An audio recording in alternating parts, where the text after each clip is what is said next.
Hi అండి. ఈ రోజు నేను చేపల ఇగురు చేశాను. మరి మీ ఇంట్లో సండే స్పెషల్ ఏం వండారో కామెంట్ చేయండి. మేము ఉన్న దగ్గర సముద్రము నది పక్కనే ఉన్నాయి కాబట్టి చాలా ఫ్రెష్ చేపలు మాకు దొరుకుతాయి. మేము బతుకుండే చేపలు ఎక్కువగా తెచ్చుకోవడానికి ట్రై చేస్తాము.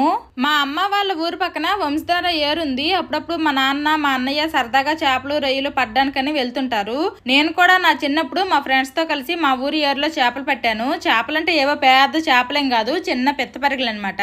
నువ్వులు కడగడానికని ఎవరైనా ఏటికి తెస్తే నువ్వులు కడిగిన నీరు ఎర్రగా వచ్చేవన్నమాట. దానికి పెత్తపరిగలు వచ్చేవి. మా చున్నీలతో ఆ పెత్తపరిగలను పట్టుకునే వాళ్ళము. వాటికి ఆయుస్ కొరసయ్యి మా చేతులకు ఒక 4-5 పెత్తపరిగల్లాగా దొరికిపోయేవి. మేమేదో చేపలు పట్టేశాము అనుకుని తెగ సరదా పడిపోయే వాళ్ళం అనమాట.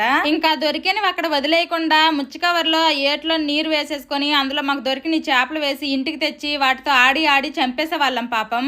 ఆ రోజుల్లో ఫోనులు లేవు కాబట్టి ఇలాంటి మెమోరీస్ చాలా ఉన్నాయి. అవన్నీ తిరిగి వస్తే ఎంత బాగుండో. Bye bye.